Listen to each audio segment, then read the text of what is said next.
Shalom, shalom, boa tarde. 19 de Tammuz, 5.784, a contar da criação.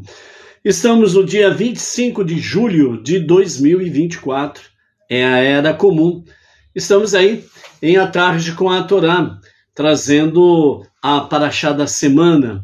Nós estamos na Parashá Pinhas, né?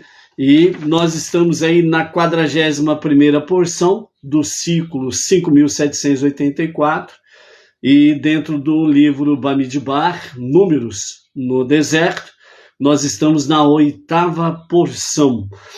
Estamos nos capítulos 25, a partir do verso 10, até o capítulo 30, verso 1, sobre Pinhas, ok? Então, um dos detalhes importantes que nós vimos aí no shiur anterior é que Pinhas é Eliarro, e que Eliarro foi um dos anjos em que Hashem, o Eterno Criador, ele consultou, né, ou ele disse para o anjo, né, vamos fazer o ser humano, vamos fazer o homem, né, a nossa imagem e semelhança. E dentro desse aspecto aí, segundo os nossos mestres, o Eterno estava falando exatamente com o Eliarro, que estava ali em forma de anjo, e depois veio como Pinhas, né? E quando ele, no grande pecado, né, do povo judeu, com referência a Baal Peor, né, onde se prostituíram com as mulheres moabitas, depois tivemos aí o próprio Zimri, o príncipe da tribo de Shimon, junto com Cozibi, uma princesa midianita, em plena praça pública, um modo de dizer, adentrou à vista de todos na sua tenda e ali se prostituiu. E naquele momento Moshe teve um branco, por providência divina, não lembrava o que a lei dizia quando isso acontecia com referência a um judeu pego num ato de prostituição com uma mulher não judia, né, o que deveria ser feito.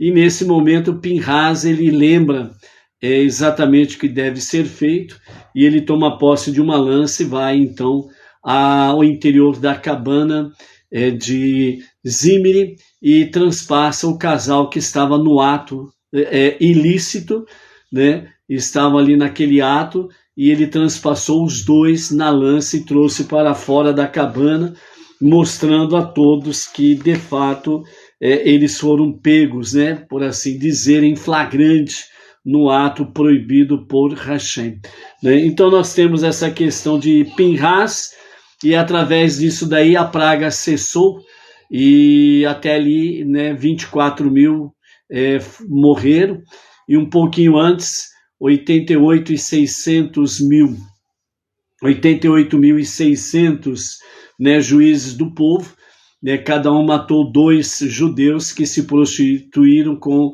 o Baal Peor, né, as mulheres moabitas que se prostraram aos ídolos, né, comeram de comidas ofertadas, né, ao ídolo Baal Peor, bem como também defecaram na presença do ídolo, que era um dos quesitos, né, que era parte do ritual de adoração para com aquela idolatria, né? Então, esse é o resumo introdutório, né, de Pinhas. Hoje nós vamos dar uma lida aqui, né? Nós estamos naquelas 3 semanas, com referência às 3 semanas de luto, que começou ao pôr do sol, aliás, começou ao pôr do sol da segunda-feira, dia 22 de julho, e vai até o pôr do sol do dia 13 de agosto, né, as 3 semanas.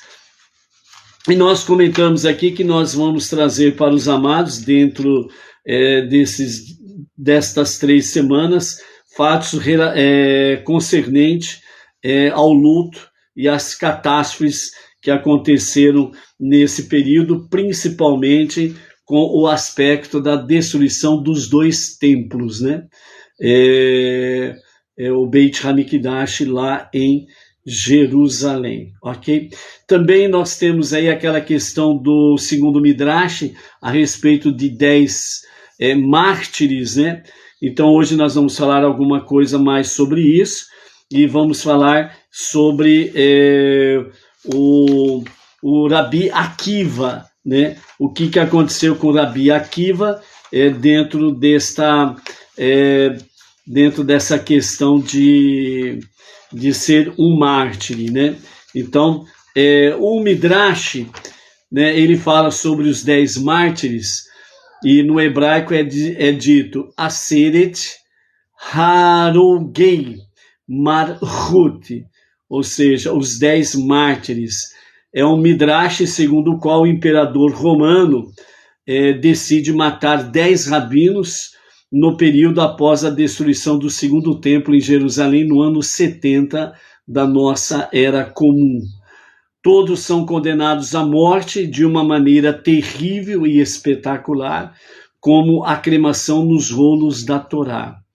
Esse Midrash deu origem a várias selihot, né, pedidos de perdão, bem como também de kinot, que significa reclamações, né, diante de Hashem. Segundo o Midrash, né, os rabinos torturados sob as ordens do imperador romano Adriano, né, que é o mesmo imperador Adriano que veio e para depois desses fatos aqui para tirar, né, o cunho judaico, né, da Terra Prometida, da Judéia, literalmente falando. Foi onde que ele, nos anais, né, da sua história, ele mandou colocar Filisteia e não mais a Judéia, justamente para tirar os pensamentos das pessoas com os judeus daquela terra. Ou seja, o que o imperador Adriano quis fazer é exatamente que as nações não olhassem mais para a Judéia como a terra dos judeus, mas sim como a Filisteia, né, que seria a terra dos filisteus. E não existia mais, né, nos dias do próprio imperador romano, Adriano, não existia mais nenhum descendente dos filisteus.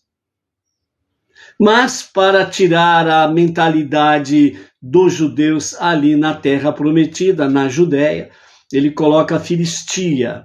E depois disso, vai passando os dias, os anos, aí começam a falar Filisteia, Filistina, Palestina, e aí veio, né, naquilo que se conhece nos dias de hoje como Palestina, Gaza e Companhia Limitada, né? Então, no ano 125, Adriano ele faz com que se torne não mais a terra da Judéia, mas sim a terra da Filistia, certo? Para tirar exatamente essa concepção que a terra ali pertence aos judeus. E com o passar do tempo, lembra daquela questão da mentira? Batendo na mentira continuamente, ela acaba, entre aspas, ela acaba virando uma verdade, né? Na realidade, ela não é uma verdade. Ela continua sendo uma mentira. Mas é que as pessoas que passam por uma lavagem cerebral, né, elas defendem aquilo como se fosse verdade, né?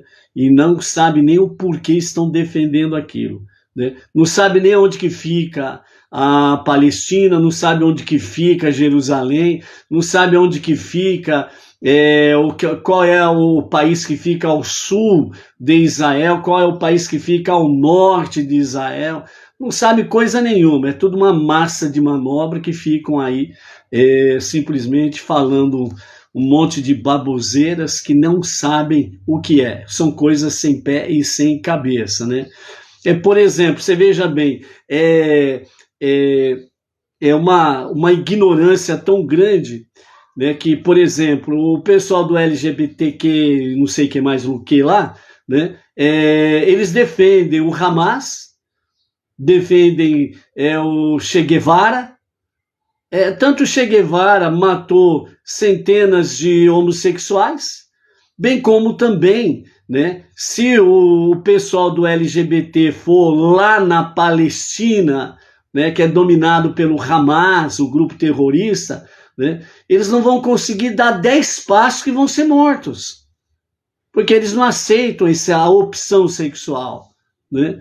Então eles ficam defendendo aquilo que eles não conhecem, né, como outros tantos aí, massa de manobra, né? Então é interessante essas coisas, né? Onde que as pessoas, elas, entre aspas, tomam posse de uma verdade que na verdade é uma mentira, né?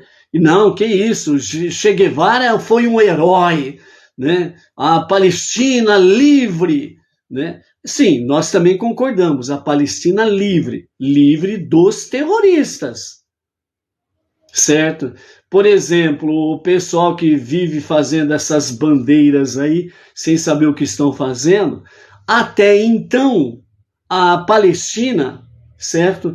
Ali eles usufruíam de água, combustível, energia elétrica, certo? De graça, que Israel concedia ali àquela região de Gaza. Eles desfrutavam de graça. Não era cobrado nenhum centavo. E era Israel que cedia para eles, né? A energia elétrica, a água potável, certo? Era Israel que fornecia para eles, de graça, né? E aí tá a história, né?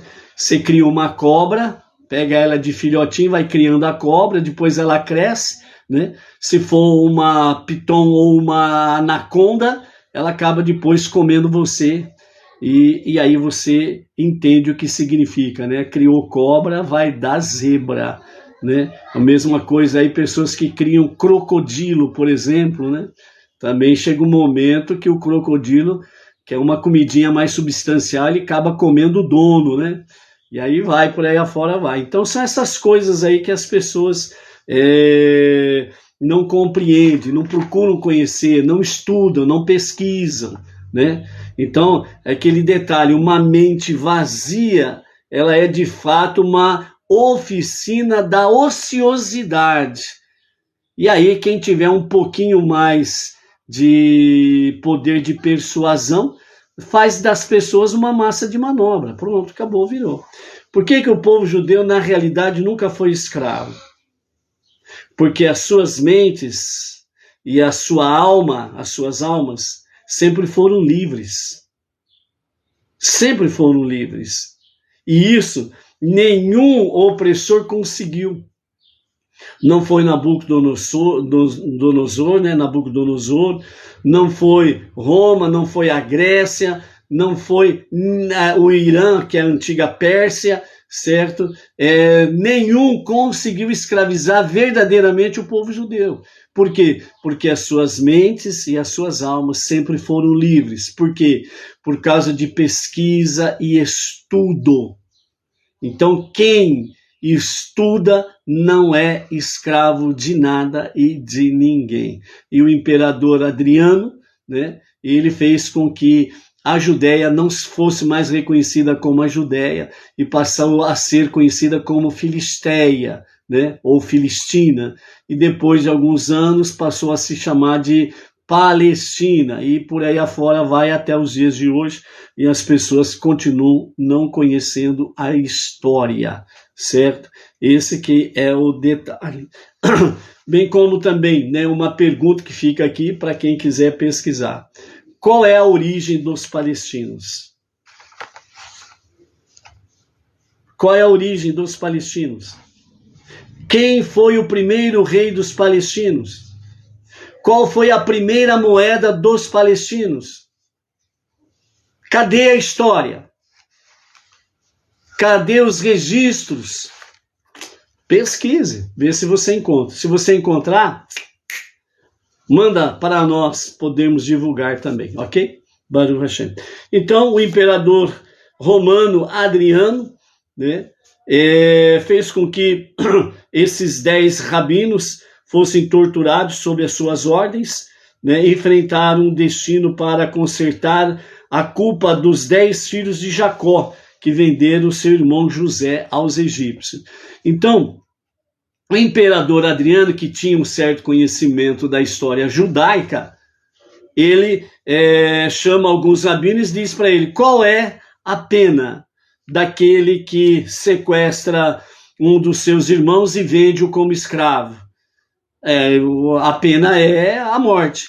Então o imperador Adriano disse: então vocês 10 rabinos estão sentenciados à morte, né? Esse foi, entre aspas, o conhecimento, né, superficial de Adriano. Todo conhecimento superficial leva as pessoas realmente a deturpar a verdade. Então, por isso, registrado está aqui. Ele justifica a sua ação afirmando que a pena para esse crime é a morte de acordo com a lei judaica. De fato, de acordo com a lei judaica da época, quem sequestra um de seus correligionários e o vende como escravo está sujeito à pena de morte. No entanto, isso não se aplica a seus descendentes, que não podem ser punidos no lugar do seu ancestral. No entanto, de acordo com o imperador Adriano, ninguém além desses 10 rabinos está em posição de desfazer esse crime, embora tenha ocorrido quase 2000 anos antes da existência do próprio imperador e dos 10 rabinos que ele escolheu para serem assassinados. Na realidade, foram assassinados, né? Então nós vemos aqui a falta do conhecimento da verdade leva as pessoas a cometerem graves erros. O conhecimento superficial da verdade leva as pessoas a cometerem os crimes mais brutais e cruéis que possa se imaginar. Então, vejam bem, baseou-se numa lei judaica e tirou do contexto a própria lei judaica para aplicar cerca de 2000 anos posterior aos fatos acontecidos, né, em que os 10 irmãos de José o venderam como escravo para o Egito, certo? São quase 2000 anos posterior. Não tem nada a ver. E a própria lei diz que um descendente ele não pode levar a culpa do seu ancestral que fez isto. Certo? Então tem esse detalhe aí. Então nós vemos aí, para você entender. Então, né, o imperador romano, ele representa o Supremo Tribunal Federal de Roma. A sua palavra é a ordem, ele é o ditador. Ele baseia-se numa lei e ele deturpa esta lei, ou seja, as pessoas elas tomam conhecimento da lei, né, a Carta Magna, a Constituição. Só que eles leem a Constituição e eles interpretam a sua maneira de querer fazer acontecer as coisas. Ou seja, eles tiram a lei do seu contexto e dita a regra, violando a própria Constituição. É isso que Adriano fez. Ele pegou a Constituição Federal dos Judeus, que é a Torá, deturpou a Torá a seu bel prazer e ditou a sentença. E aí quem que vai? Vai recorrer a quem? Não tem a quem recorrer mais. É o Supremo. É o Supremo Imperador, é o Supremo Ditador. Não tem para onde correr. Entendeu? E aí realmente foi ditado a sentença. E hoje, né, nós vamos ficar aqui com o Rabino Akiva, né? O que aconteceu com ele?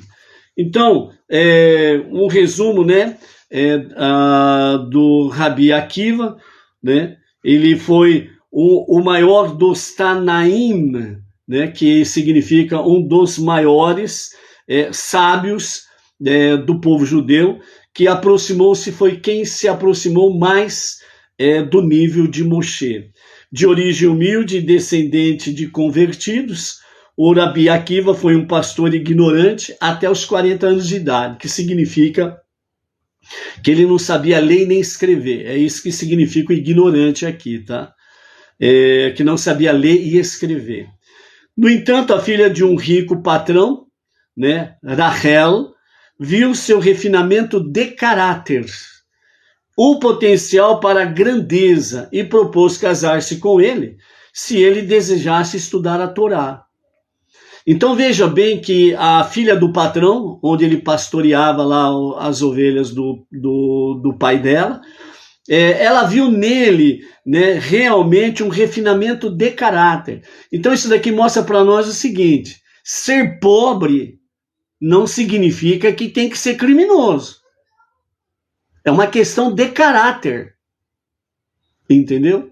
Ser rico não significa que a pessoa é uma grande pessoa de grande refino, uma pessoa fina. Não também. Por quê? Porque é uma questão de caráter. Seja pobre ou rico, a questão é caráter. Entendeu? Ou seja, o pobre não pode se montar no jumento da pobreza e dizer que é a porcaria que ele é porque ele é pobre. O rico não pode, como diz, não pode montar em cima do seu jumento e dizer que ele é daquele jeito porque ele é rico. É uma questão de caráter. Caráter não tem classe social, não tem dinheiro que compra. É a pessoa, o seu caráter. Então, Rachel viu um refinamento de caráter e potencial para grandeza naquele pastor ignorante chamado Akiva, certo? E ela automaticamente falou com seu pai, né? Esse daqui é o meu noivo, nós vamos casar. O senhor dá a benção? O pai ficou doido da vida, né? Então ele se opôs veementemente ao casamento, proibiu o casal de usufruir, né, dos seus direitos, do seu dinheiro e da sua herança. E como resultado disso, eles viveram uma vida extremamente pobre, né? Viveram em extrema pobreza. Para que ele pudesse estudar adequadamente, Rachel mandou o Rabi Akiva, no caso na época era Akiva, né, o pastor de ovelhas, mandou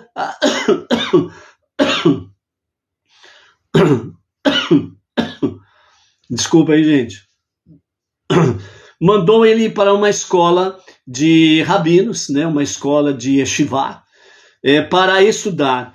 E ele levou 24 anos para estudar. 24 anos. Onde ele realmente estudou para ser um rabino. E um rabino adequado, qualificado, culto, inteligente, conhecedor e etc, etc, etc. Não é uma escolinha de 2, 3 anos, não é também aquela escolinha que nego chega lá numa determinada reunião religiosa lá, né? E aí chega alguém lá, bota a mão na cabeça dele, ó, tá consagrado agora você é um pastor, você é um líder, você é o PhD em Bíblia.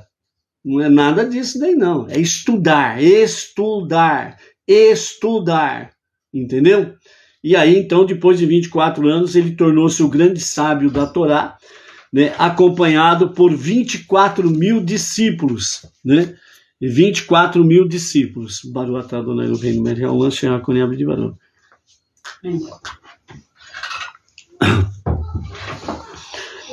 Então, dessa forma, ele tornou-se um grande sábio. O Rabi Akiva serviu infatigavelmente ao povo judeu como um de seus maiores sábios, viajando por todo o mundo judaico para ajudar comunidades periféricas com necessidades espirituais e para arrecadar fundos para os pobres e para instituições da Torá, onde tinham instituições de estudos de Torá, para ajudar alunos que não tinham condições financeiras de manter o estudo. Naquela época ele sofreu uma enorme tragédia que teria destruído qualquer líder. a erradicação do trabalho de sua vida.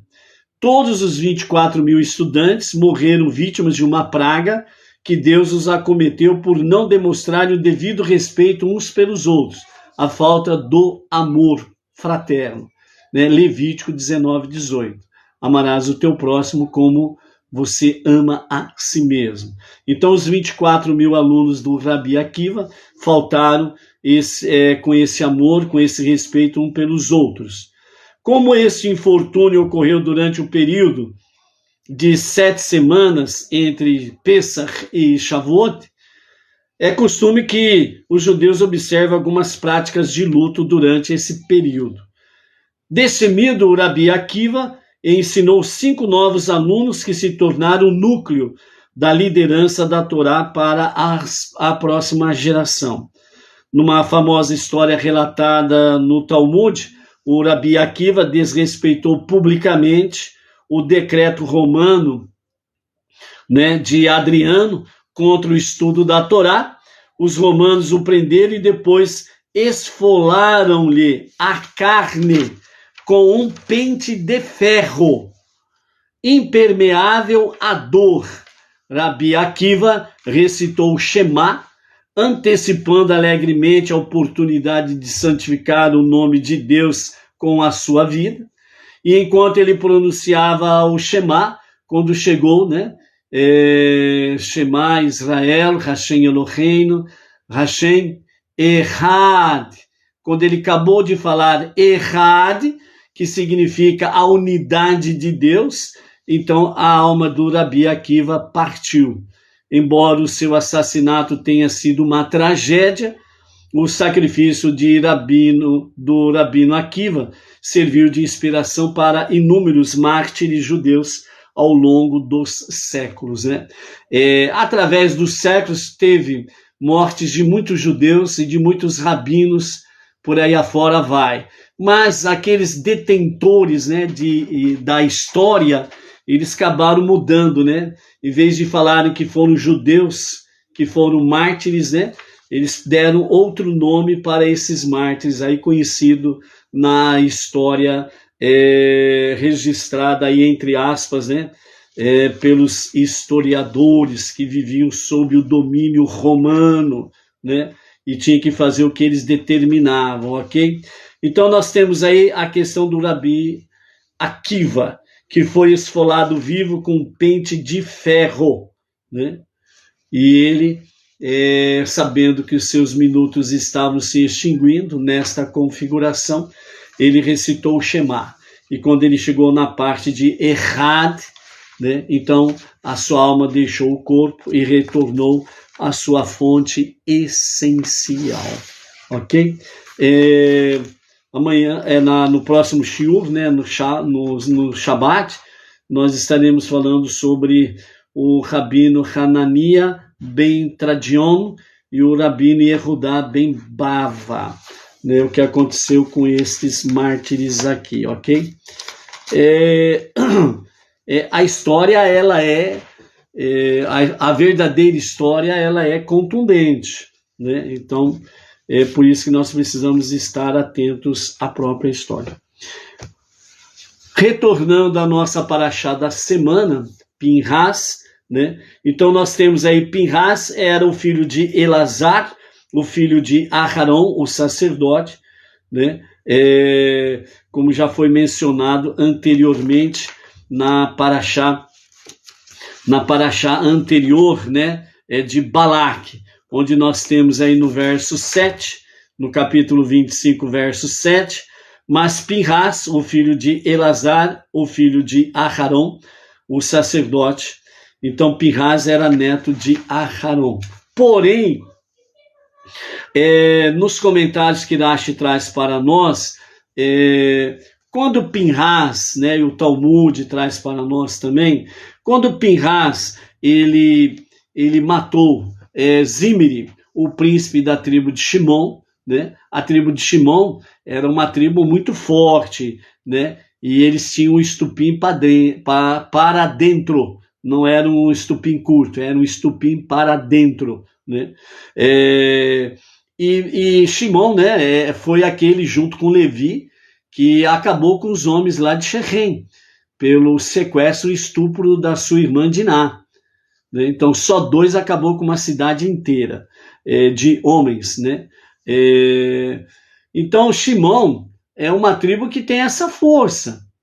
E Pinhas, ele simplesmente adentrou na cabana e matou o príncipe da tribo de Shimon.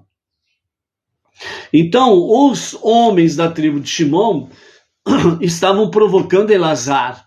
E entre umas provocações que eles disseram, né, o Rashi diz, as escrituras traçam sua linhagem até Aharon, porque as tribos o ridicularizaram dizendo, vocês viram o descendente de Put, cujo pai de sua mãe engordava bezerros para idolatria, e ainda assim ele matou um líder, um príncipe de uma das tribos de Israel?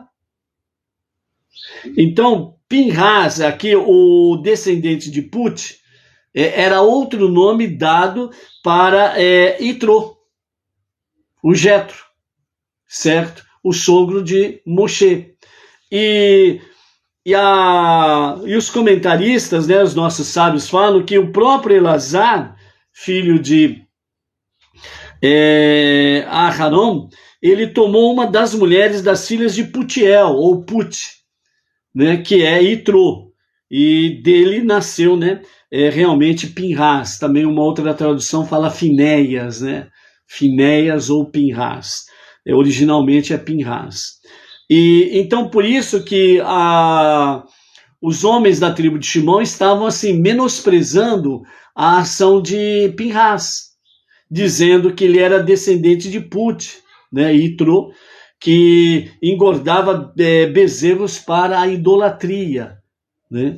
Mas qual foi o erro essencial que eles cometeram? Eles simplesmente esqueceram de trazer a própria linhagem até o Kohen Gadol Aharon. Por quê? Porque voltando a falar sobre o capítulo 25 e o verso 7, né? Onde fala Pinhas, o filho de Elazar, o filho de Aharon. Ou seja, Pinhas é neto de Aharon. E Elazar, como diz os nossos mestres que trazem para nós através do Talmud, fala que Elazar, ele pegou de uma das outras filhas de Putiel, Itró, e casou, e nasceu Pinhas. Certo? Lembrando que temos a Parashá Itró, que nos fala exatamente da conversão de Itró ao judaísmo. Automaticamente, as suas filhas também fizeram a conversão ao judaísmo. E aí nasceu Pinhas.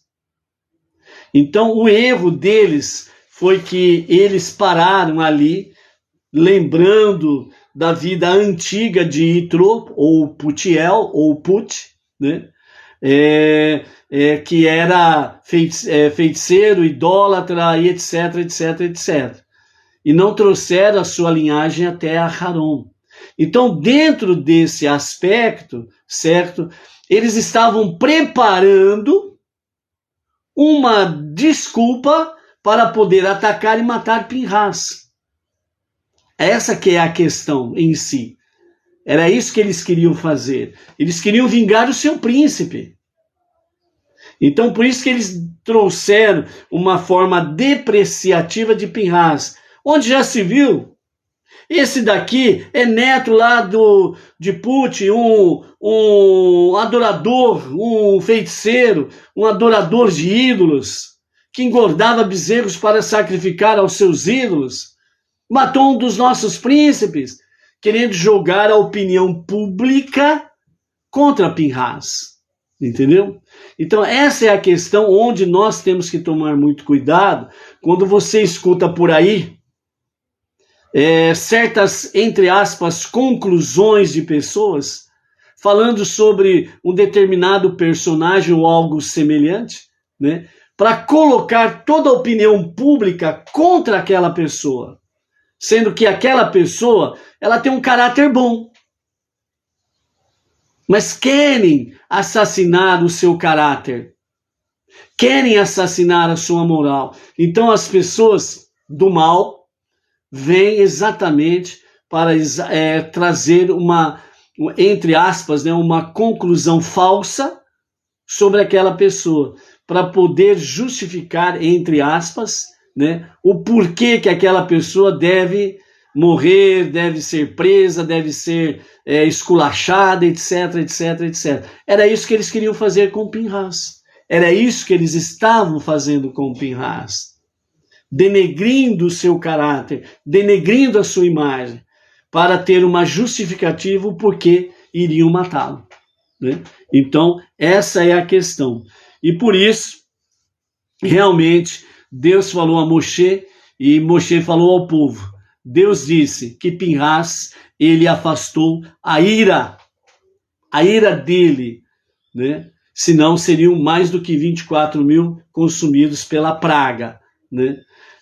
Então, esse que foi o problema. Então, a intervenção divina realmente salvou Pinhas. E é aquela questão, amados, é isso que nós precisamos ver diante da geopolítica e da história contemporânea. Ver o agir de Deus. Nada acontece por acaso. Não existe um plano, entre aspas, né, traçado pelo destino, sem pé e sem cabeça. Nós vimos esses dias atrás o nosso lado Yaakov Gerenstadt falando exatamente sobre a questão, por que Deus salvou o Trump do assassinato.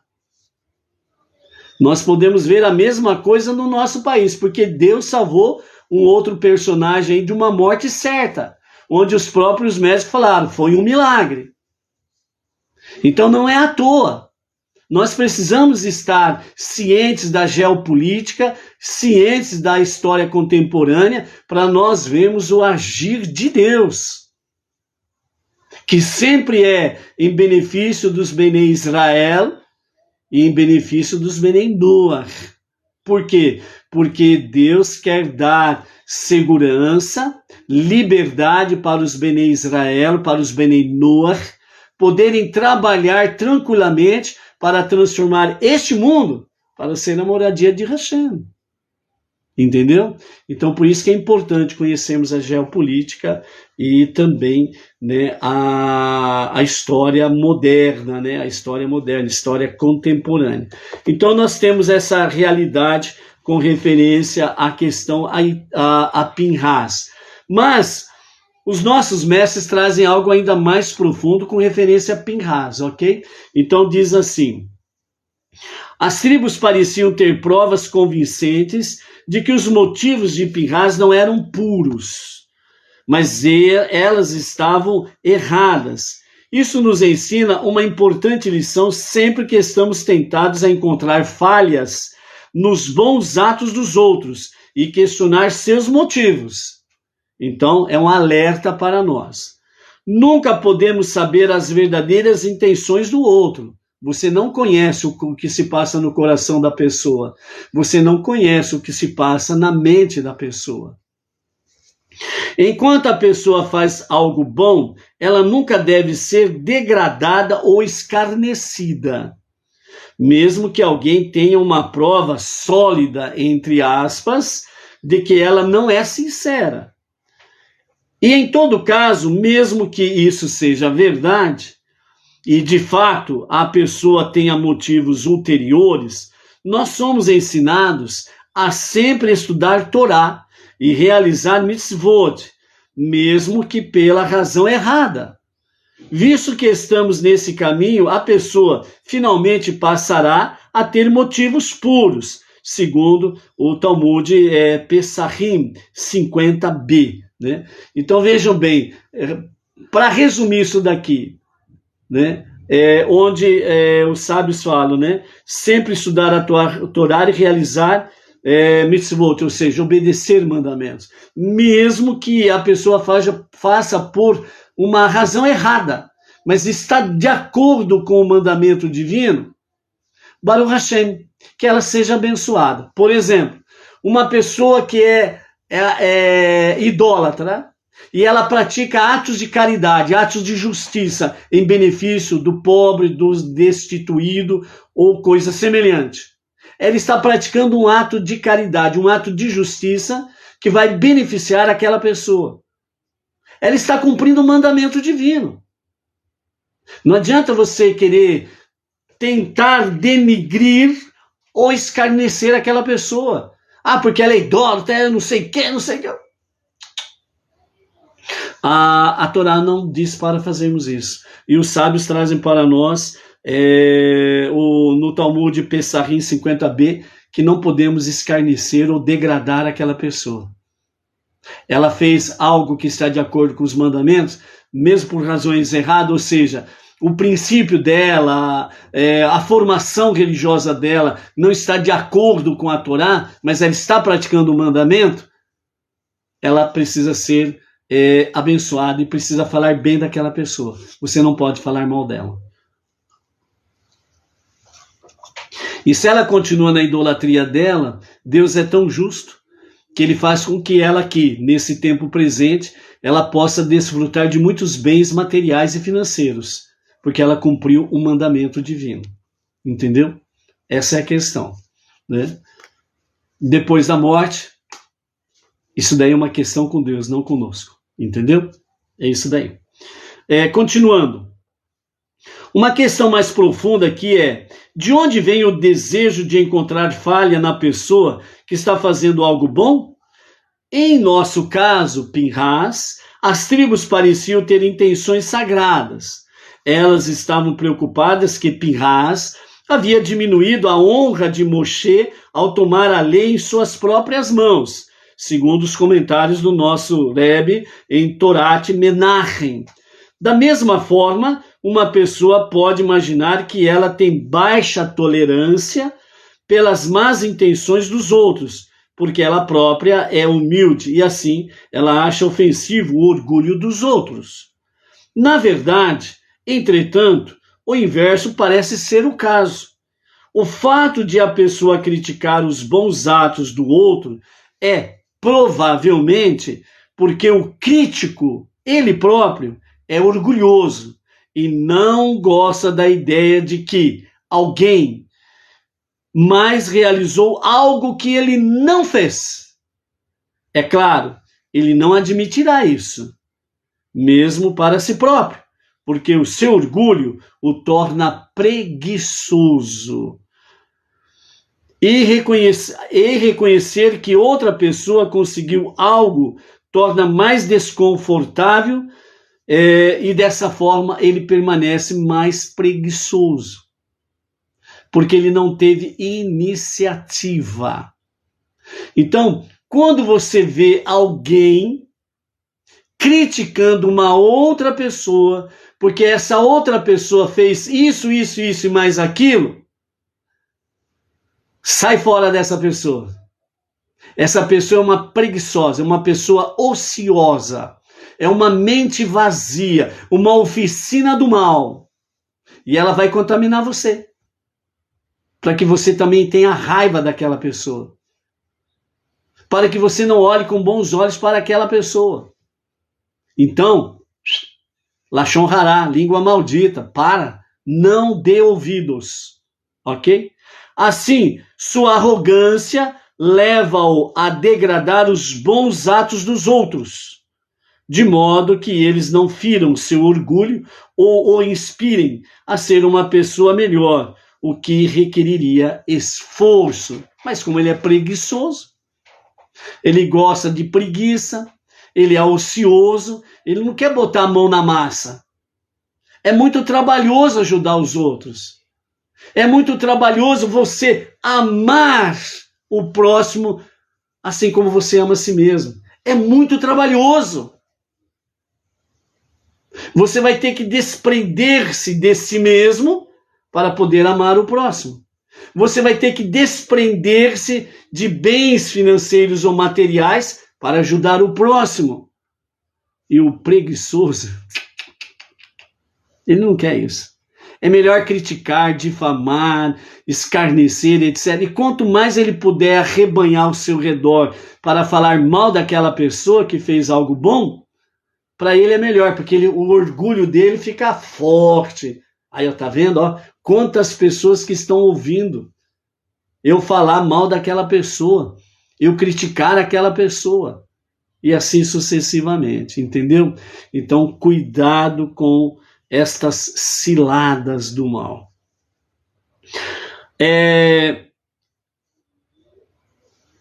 Além disso, mesmo se a observância de uma mitzvah de alguém tem nuances de arrogância, o orgulho do crítico é, no entanto, mais desagradável. Ou seja, aquela pessoa que praticou um bem, mesmo que ela praticou um ato justo, um ato de justiça, um ato de bondade, de caridade, certo? Mesmo que ele fez com arrogância, mesmo assim não é para falar nada. Por quê? Porque ele praticou um mandamento divino e alguém foi beneficiado. Então ali a sua arrogância é problema dele com Deus, mas a pessoa beneficiária, ela saiu agraciada, ela saiu abençoada, mesmo que o doador, ele usou de arrogância. Mas aquele que não faz nada, é ocioso, preguiçoso, baixinho, vagabundo, espiritualmente falando, entendeu? Então ele só sabe falar mal dos outros. Ele nunca vê nada bom nos atos das pessoas. Ele sempre vai criticar. Ele sempre vai falar mal. Então, quando você observar isso, não perca tempo. Sai fora dessa pessoa para que você não fique debaixo de algo negativo e destrutivo. Ok? Pois definitivamente a pessoa que se mostra com sua mitzvah é ao menos honesta sobre o seu orgulho e não tenta escondê-lo. Essa pessoa que agiu de arrogância, entendeu? Então ela usou com arrogância, com orgulho, porque ela fez algo, fez um ato de bondade, um ato de caridade, um ato de justiça. Ela pode até se comportar dessa forma. Ela pode até bater no peito e falar, viu, ó, eu fiz tal coisa. Mesmo assim, ela fez algo bom. E o ponto positivo é ver esse bom, esse lado bom, e não o lado negativo. Por quê? Porque o bem sempre vence o mal. Aquilo que é luz sempre vai vencer as trevas. E quando nós focamos dessa forma, então essa parte obscura da pessoa, pode ser que Deus ele venha usar esse olho bom seu sobre aquela pessoa e de alguma forma tocar naquela pessoa para que ela possa mudar ainda mais o seu caráter para aquilo que é construtivo e positivo. Entendeu? Então o crítico, no entanto, não pode tolerar a verdade de que ele é muito orgulhoso e assim ele se inclina para a desonestidade, revestindo seu orgulho em um manto de humildade e justa indignação. Então, o crítico, ele coloca sobre si um manto, entre aspas, de humildade. Ele dá uma de humilde. Ele veste a sua fantasia de humildade e faz críticas duras contra a pessoa. Então, tem que tomar cuidado, porque isso é desonestidade. Então, a lição aqui é óbvia, segundo os nossos mestres. É muito mais sábio ser um ativista do que um crítico. Ou seja, é muito melhor nós nos dedicarmos a fazer atos de bondade, atos de justiça, atos de caridade, do que ser um crítico. Pois um pouco de orgulho pode tornar o criticismo destrutivo, ao invés de construtivo. Mas um bom ato sempre permanece bom, independente de qualquer questão. Por isso, realmente, fazermos atos bons, e ainda mais baseados na Torá e nas 7 leis de Noé, amados, não haverá prece sem resposta da parte de Hashem para a sua vida, para a nossa vida, certo? por isso é importante nós estarmos dentro do foco sobre a questão do ato da bondade, ok? Um outro detalhe que nós temos aqui sobre a questão da praga que se instalou, né, e 24 mil foram mortos por causa da praga, por causa de Zimri e Cosibi, né? Então nós vemos aí que logo depois que a praga cessa pelo ato de Pinhas, então o que nós temos aí? Nós temos que Deus ele fala para Moshe fazer o censo, uma nova contagem do povo. Então, resumidamente, o que significa isto? Então, Rashi ele diz assim: isto pode ser comparado a um pastor cujo rebanho foi atacado por lobos e algumas ovelhas foram mortas. Assim ele as contou para saber quantas restaram, né? Então, dessa forma aqui, o que o Humash traz para nós é que, na realidade, Deus ele tem a contagem, toda vez que ele manda fazer uma contagem, o que diz o Salmo 23, né? Hashem Roi, né? O Eterno é o nosso pastor. Então, ele é o eterno pastor dos Benei Israel, dos Benei Noach. Ele é o eterno pastor. Então ele sempre quer saber como que está o povo. E é dessa forma que ele realmente faz a contagem do povo aí. Então por isso, né, amados, atentos realmente a essa questão.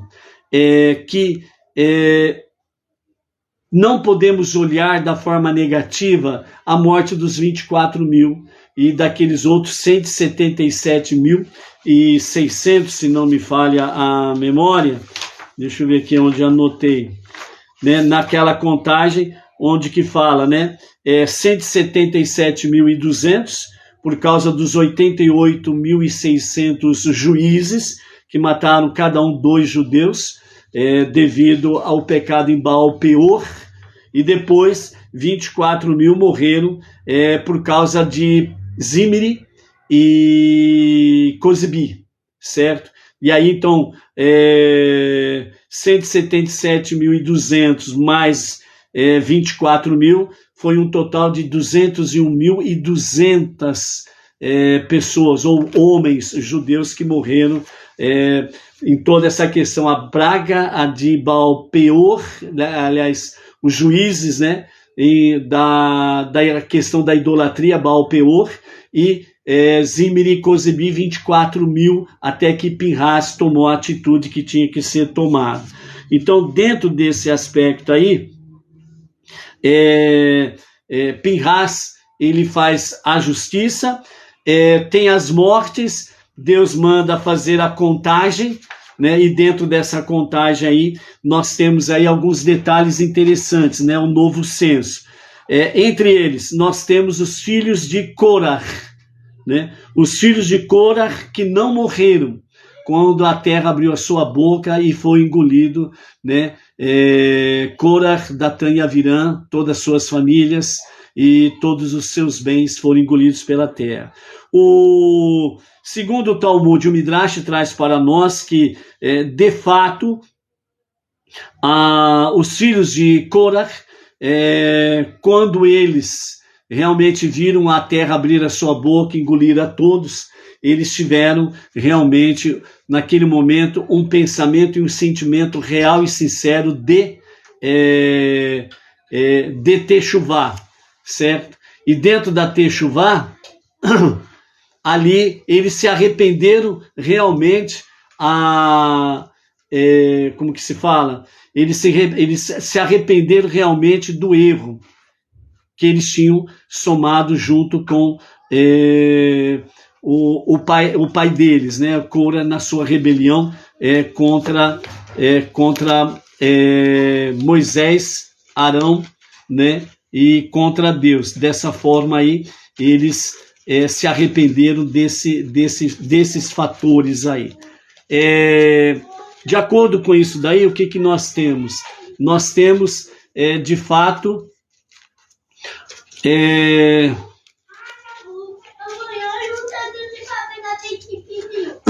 de fato nós temos o cuidado, de que nós estamos aqui, amados, como é ao vivo e a cores, então nós estamos aqui e ali, né, de acordo com a correria aqui em volta aqui, né, da nossa mesa de estudos aqui. Mas vamos voltar para a concentração aqui. Baruch, fecha a porta por causa das crianças aí. Sim. Tá bom? Ai, meu Deus do céu.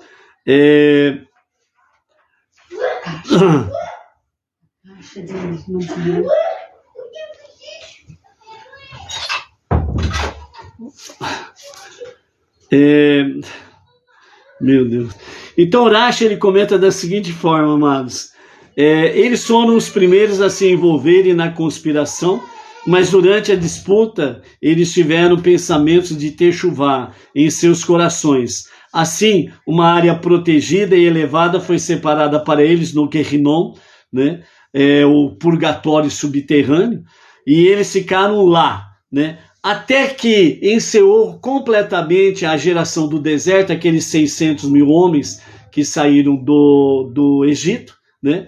Então, quando esses 600 mil homens encerrou a jornada deles ali no deserto, né? E agora ali já próximos da Terra Prometida, e tem esse fato que aconteceu, né? De os 88.600 juízes, mais a questão de Zimri e Cosibi, e aí vem então o novo censo. Nesse novo censo, os 3 filhos de Korah, eles são contados juntamente com os descendentes de Aharon, ou seja, eles foram adotados, por assim dizer, junto com os descendentes de Aharon, certo? Aí eles passaram a fazer parte ali da família. Então, Rashi comenta assim, bem como Gur Aryeh diz: como eles somente refletiram a Techuvá em seus corações e não fizeram uma Techuvá completa, que requer confissão verbal, eles ainda foram punidos e engolidos pela terra. Mas devido à sua Techuvá parcial, nesse caso, eles não perderam as suas vidas, né? Nahalat Yaakov, ele também comenta: como poderiam os filhos de Korah ainda estar no Gehinnom subterrâneo? Rashi escreve claramente que Korah viu profeticamente que uma corrente de notáveis pessoas descenderiam dele, entre eles o profeta Shemuel. O profeta Shemuel vem da descendência dos filhos de Korah. Os 24 guardiões levitas do templo também são da descendência dos 3 filhos de Korah. Segundo Rashi, comenta sobre isso daí, e quem está comentando o que Rashi diz é Nahalat e Yaakov. Fica claro então que os filhos de Korah, em um certo momento, saíram do Gehinnom e tiveram filhos, né? E dessa forma alcançaram essa graça bendita, sem sombra de dúvidas aí. Então nós vemos aqui, dentro desse aspecto, o poder da Techuvá. Se os filhos de Korah, numa Techuvá parcial, receberam essa grande dádiva, muito mais ainda se houver realmente a prática real e verdadeira da Techuvá. Nós estarmos realmente vivendo o nosso dia a dia da Techuvá. O quanto que seremos agraciados e abençoados pelo Eterno, sem sombra de dúvidas. Para nós finalizarmos, amados, nós vamos deixar aqui o que o nosso Rebbe Menachem Mendel nos fala sobre essa questão, sobre a Techuvá. A conclusão deveria calar toda dúvida que pudéssemos abrigar sobre a possibilidade da redenção nos nossos tempos. Na realidade, até mesmo o simples fato de pensar no arrependimento já seria suficiente para aproximar a chegada da redenção final. E mais ainda, quando a isto se somam os méritos que temos acumulados no decorrer dos Bnei Israel no longo exílio, mais de 2.000 anos, em torno de 2.000 anos, né? A Torá que temos estudado, os mandamentos que temos cumprido e o martírio que temos sofrido. Então, no primeiro plano, os Benê Israel. Essa é a questão dos Benê Israel. Então, nestas questões pertinentes à vida dos Benê Israel, então, torna-se realmente a redenção dos últimos dias, a redenção de todos os tempos, a redenção final com o justo Mashiach. E através do nosso Rebbe Menachem Mendel, a palavra para os Benei Noach, os Benei Noach vêm somar com os Benei Israel. E ombro a ombro, transformando este mundo para ser a moradia de Hashem, vivendo as 7 leis de Noah, vivendo os mandamentos de Hashem. Então, o que significa? Nós estamos abreviando, somando com o povo judeu, abreviando a revelação do justo e verdadeiro Mashiach para a redenção final. Então, dentro desse aspecto, pensar e viver Teshuvah faz com que nós venhamos abreviar os tempos, venhamos abreviar os dias de Mashiach. Então, por isso, amados, viver a Teshuvah no nosso dia a dia é fazer com que Mashiach se revele a qualquer momento, e a qualquer momento mesmo agora. Amém, amém. Ok? Amanhã é sexta-feira. Então amanhã nós temos o acendimento das luzes especiais, às 17h22, o acendimento das luzes especiais. E a partir das 20 horas, nós estaremos transmitindo por esse canal do Facebook a celebração do Shabat, através da Sinagoga Benei Noach Regional Bauru, da cidade Sem Limites, para o Brasil e as nações. Então, até amanhã na celebração do Shabat. Shalom, shalom, Shabbat shalom.